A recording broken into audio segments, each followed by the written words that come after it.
Hi everyone, welcome to my channel and welcome to this collective reading. And here I'm being given family politics dynamics is very strong here. This is gonna be for people who are dealing with stuff in family. Now you could be a married person, you could be a single person, you could be dealing with your own family members, or you could be dealing with your other family members.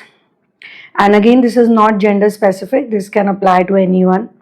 So I'm being shown that there is an energy of people who are ganging up against you. They are tarnishing your image and they are trying to make themselves look better in front of others by maligning your name or talking badly about you. They're basically making you look like a villain. They're making you look like a bad person, or they're making you look like someone who's very arrogant, someone who's very snooty, someone who's very up in the, somewhere in the clouds, who thinks that you are a very superior person. This is the narrative that they're setting for you. And they're doing so because they're doing this because they have other motives. They want to control you, your energy. So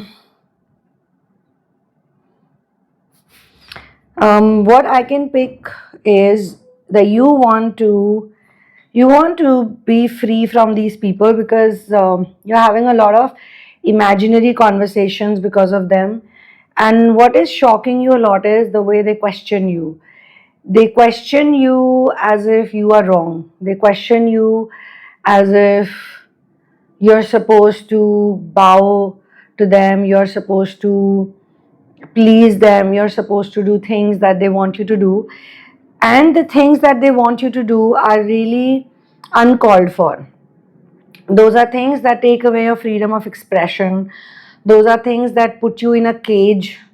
Those are things that make you act like a robot or like a slave. Like you have to get up at certain time, you have to sleep at certain time, you have to eat certain things, or you have to quit something you love, some kind of job or some kind of career, something that you really enjoy and something you've been good at.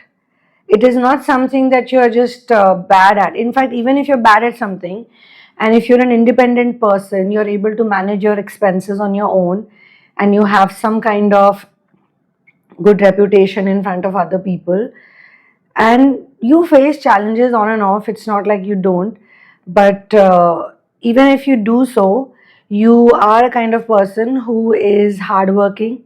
You don't want to give up on something that you put your hard work and effort into, but they want you to leave it just because it doesn't fit in with their idea of, let's say they feel you don't earn enough, it's pretty less, or you're not successful enough in their eyes, or it is something like it's an orthodox setup that they're from and you're too modern for them.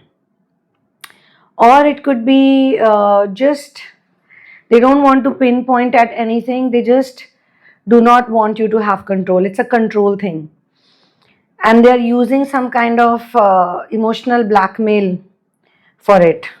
So you don't want to,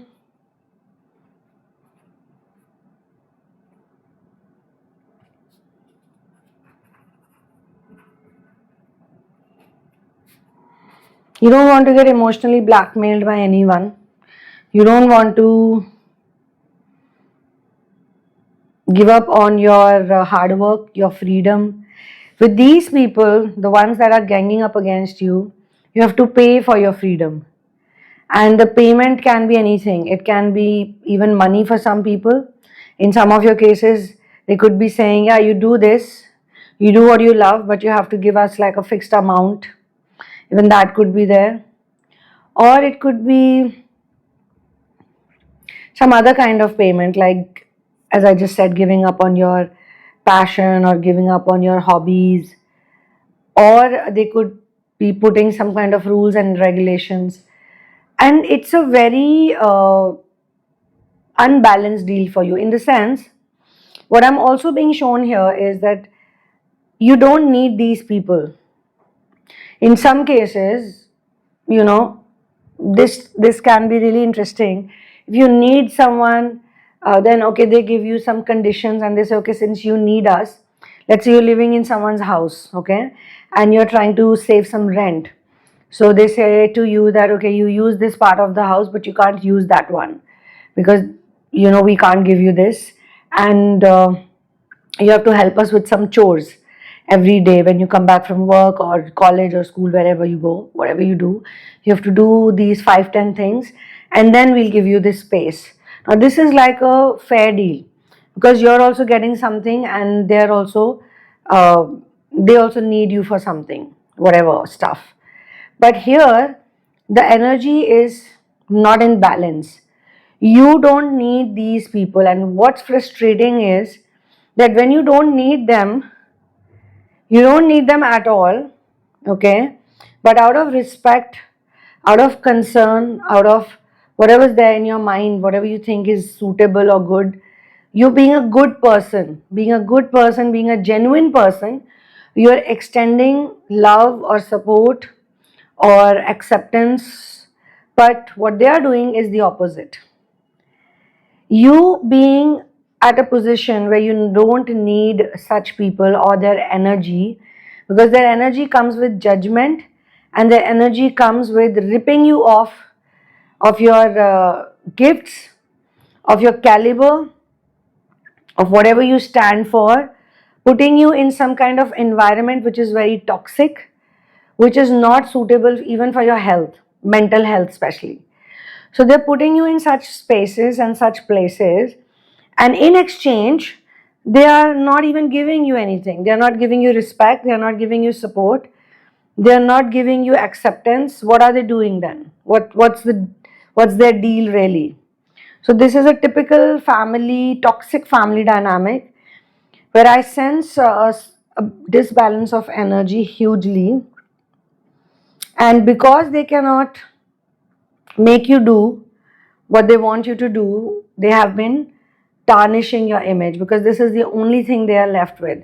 They feel that if they tarnish your image, if they talk negatively about you, if they show you down, if they, sorry, put you down in front of others, if they say, oh, this person is not good, this person is not respectful, this person doesn't respect us, this person, and all the people that they're talking to you about, they have no logic in their head.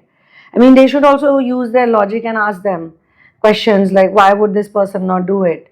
What is it that you're giving to this person? How are you helping in their career or their lifestyle, or just loving them, supporting them?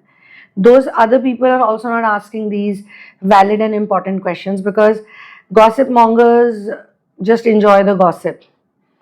People, outside people don't have anything better to do. So they are just, okay, chilling out, and they're like, okay, let's listen to this story. Someone's house is burning, and let's just get some kind of joy from it. And another thing could be, maybe those people are not so evil, maybe those people are not so bad, maybe they're nice people, but somebody is pretending to be a victim in front of them.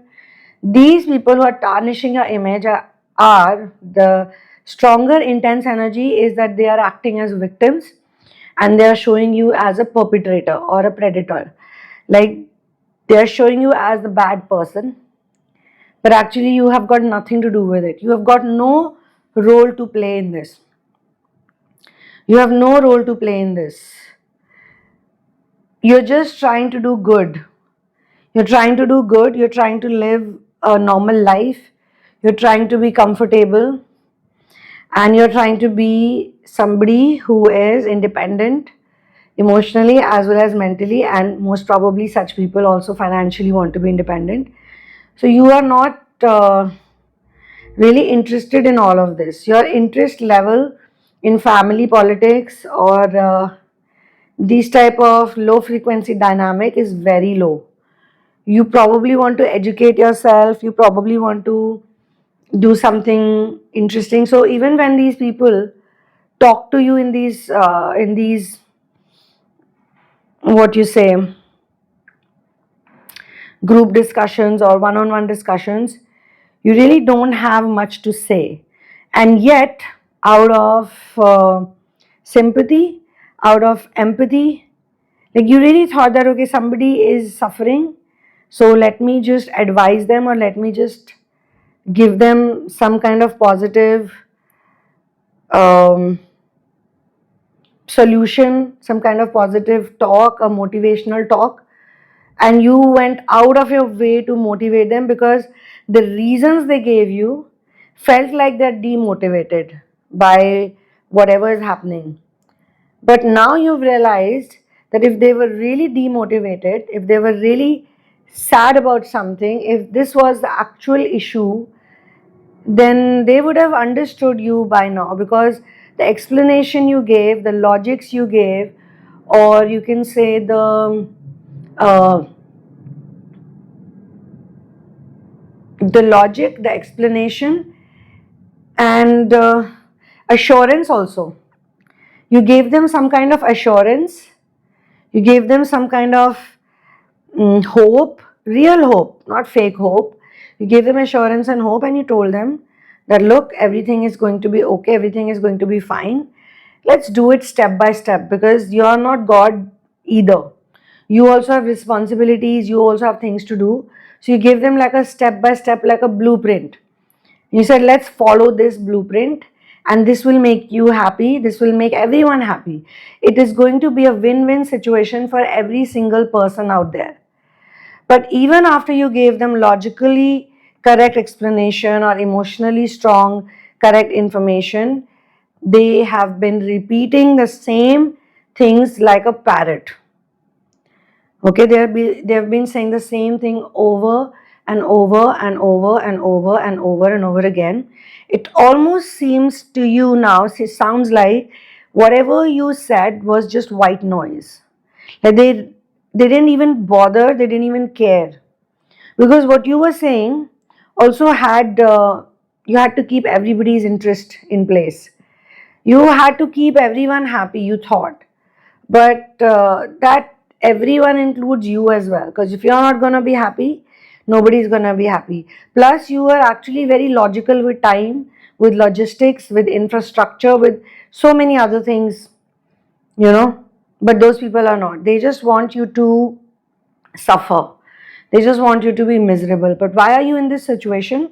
Of course you are in this situation where you have to negotiate. Like, I think someone who has gotten out of that stage of negotiation, you don't want to talk also, you don't want to talk, you don't want to negotiate with them, because there's nothing you get from them. It's very simple, you've realized. You're not getting anything from them, but you're doing it out of empathy factor, out of humanity. You were doing certain things, and now you feel that you have all this humanity that you're showing to them, but they don't even have basic courtesy. Basic courtesy is missing, so why should you? Okay, now if you feel really troubled by this and you're not able to sort it out by yourself, you need some hand holding, then you can get into therapy with me, because these are third party blocks, these are karmic ties and third party blocks that have a lot of influence on some people's life, and sometimes they make you take decisions that you don't want to, you don't want to be a part of it, but you have no option sometimes. But that's where the work lies, you know, that it's actually not that important, it's a choice. But how to gain that confidence, how to gain that level of mastery, you can work with me one on one and get into therapy, and you can get into a reading also if you want to know exactly what's ahead of you and what are the solutions. All readings basically don't just focus on predictions but also on solutions. So focus on solution plus positive predictions, like if we do this, then this is the outcome. You know, that's how it should work. So you can do that. You can check out the description box and you can write to me at the sunamoon@gmail.com. And other than that, you can get my book In the Name of Love. You can also become my Patreon. You can become a member of this channel. And I hope everybody is enjoying this content that I'm putting out for people who are on ascension, people who genuinely want to heal. My content is not marketed. I don't promote it, because I want to make sure that people who get attracted to it are coming via intuition and coming via organic frequency means. And it's very important to correct your frequency. It's very, very important to be able to get the know-how of how to do it in situations, because frankly speaking, challenges don't go away anywhere. And everybody's life is difficult. You look at the best people on this planet, celebrities or politicians, or famous people, or very rich people, very wealthy people, highly educated people. Everybody has something that they are working on. Everybody, every single person. Even when Vishnu and Lakshmi reincarnate on this planet, they also have some work to do. They also go through difficulties. So why won't we go through difficulties? This is how this planet has been designed. You have new levels, and every level has something new to master, to learn, to figure out. Okay? So that should be seen as a good thing, not as a bad thing. So I'll see you in the next one. One love, peace out, and victory to Ram.